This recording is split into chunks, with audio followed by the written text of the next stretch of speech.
what she said about her stroke.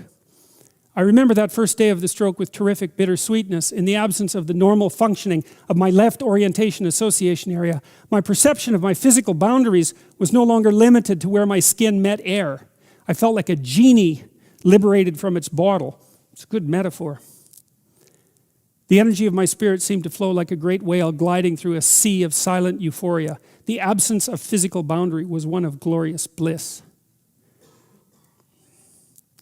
Recently, it's Dr. Roland Griffith. I met him once at a conference in San Francisco. Surprise, surprise. A conference on awe, and this was just when he was embarking on his experiments with psilocybin, which were the first experiments on hallucinogens that were permitted by the National Institute of Mental Health in some 3-4 decades. He had to be very careful to lay out the scientific protocols so that the ethics committees would approve the experiments and so that the federal funding agencies would also allow the experiments to go through. He started to experiment with psilocybin, and he's found and published a number of very interesting results.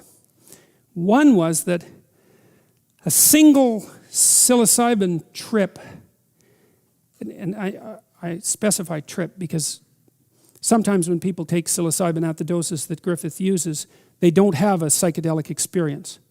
Most people who take the dose do, but not everyone. Those who take the dose and don't have the mystical experience don't experience the consequences of taking the drug. And the consequences can be quite profound. So one consequence is that if you have the mystical experience that's associated with psilocybin ingestion, you're liable to represent that to others and yourself as one of the 2 or 3 most important experiences of your entire life.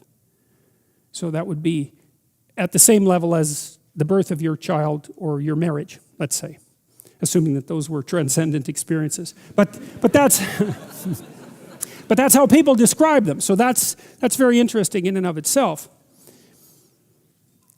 Then the next thing that another thing that Griffith reported was that 1 year after a psilocybin dose, a single psilocybin dose, profound enough to induce a mystical experience, the trait openness of the participants had increased 1 standard deviation, which is a tremendous amount. And so it looked like 1 dose produced a permanent neurological and psychological transformation. Now, I'm not saying that that's a good thing. I'm not saying that because I don't think that openness is an untroubled blessing. But it's certainly a testament to the unbelievable potency of the drugs. There's about a 10% chance, by the way, with psilocybin ingestion of a trip to hell. And so that's certainly something very much worth considering when you're thinking about the potential effects of this kind of experience. So the mystical experience produced by psilocybin is rated by people as the most profound, among the most profound experience of their life, as life-changing. It produces permanent personality transformations. 85% success in smoking cessation with a single dose. Right, that's another thing that Griffiths demonstrated. Now that is mind-boggling because there are chemical treatments for smoking cessation. Bupropion is one. It reduces craving to some degree, but its success rate is nowhere near 85%. Certainly not with a single dose. And so we don't understand how it can be that that occurs, but it's nicely documented by Griffith's team. In this experiment, he gave psilocybin to people who were dying of cancer. Cancer patients often develop chronic, clinically significant symptoms of depression and anxiety. Previous studies suggest that psilocybin may decrease depression and anxiety in cancer patients. Aldous Huxley took LSD on his deathbed, by the way. So the idea that there was something about psychedelic substances that could buffer people against the catastrophes of mortality is an idea that's as old as experimentation with the drug itself. The effects of psilocybin were studied in 51 cancer patients with life-threatening diagnoses and symptoms of depression and or anxiety. unsurprisingly.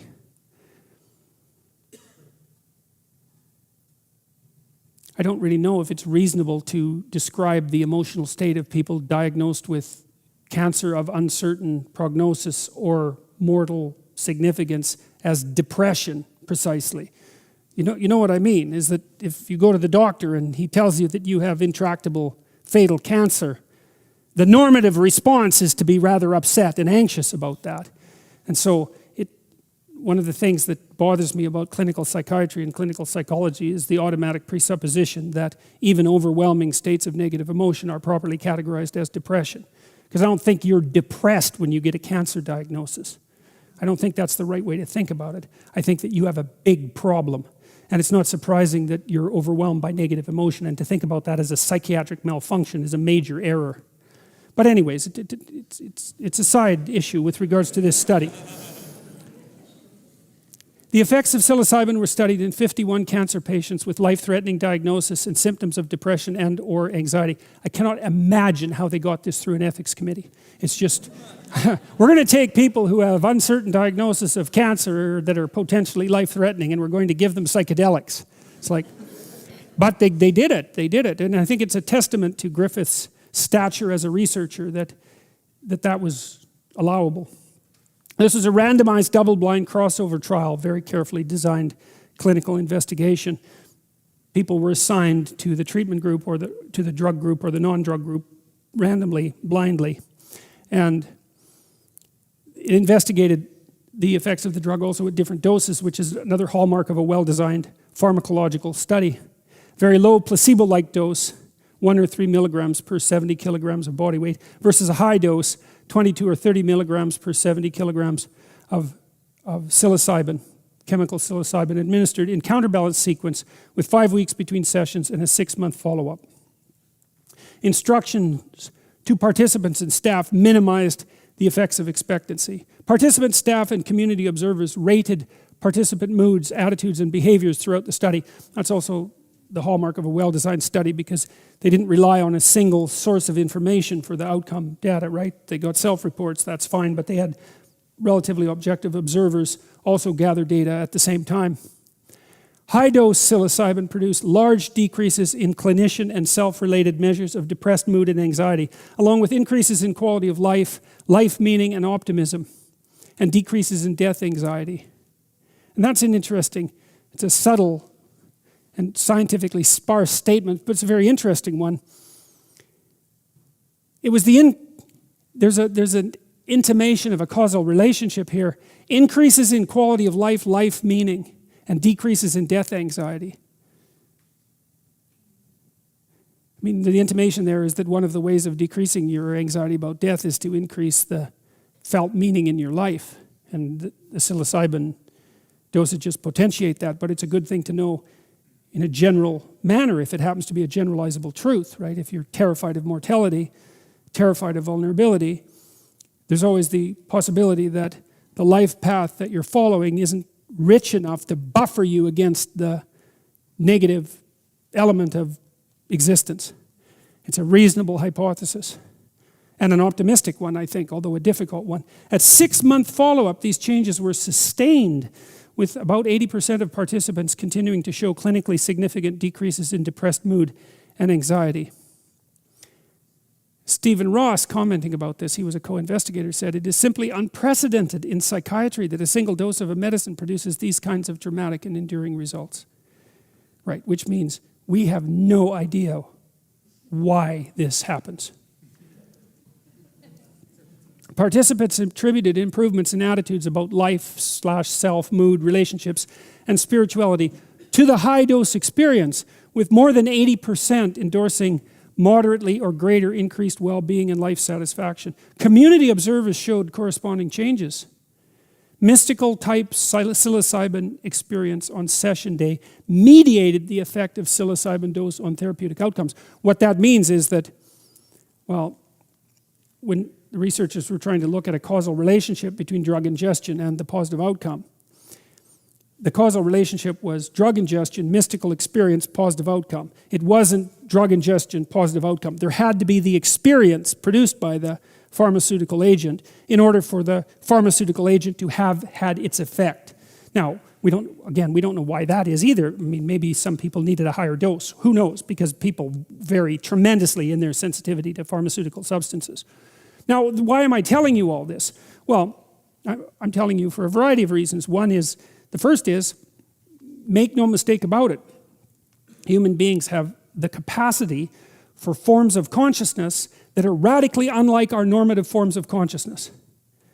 And the evidence that those alternative forms of consciousness are purely pathological, which is the simplest explanation, right? You perturb a system, it produces pathology, that's negative. That is the simplest explanation. The evidence for that is weak at best, leaving out the bad trip issue, which is non-trivial.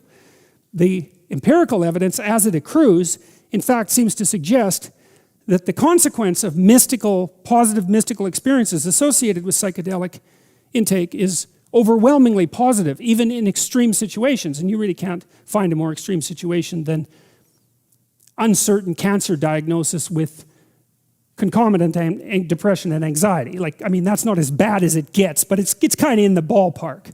And so the fact that even under circumstances like that, there was the overwhelming probability that the experience would be positive, because that's another thing you wouldn't expect, even from some of the earliest discussions about psychedelic use that were put forth by people, including Timothy Leary, describing the importance of set, right? So that the early experimenters noted that if you had a psychedelic experience and you were in a bad state or in a bad place, that was one of the precursors to a bad trip, that the negative emotion that you entered the experience with could be magnified tremendously by the chemical substance, and so that it was necessary to be somewhere safe, to be around people that you trust, to be in a familiar environment, to get all the variables that you could control under control. But here is a situation where that isn't what's happening at all, because people have this cancer diagnosis of unspecified outcome, and the vast majority of them had a positive experience, and the positive experience had long-lasting positive consequences. So the case that the transcendent experience is not real, that's wrong. It's real. Now, we don't know what that means, because it actually challenges to some degree our concepts of what constitutes real. But it's certainly well within the realm of normative human experience. So it's part of the human capacity.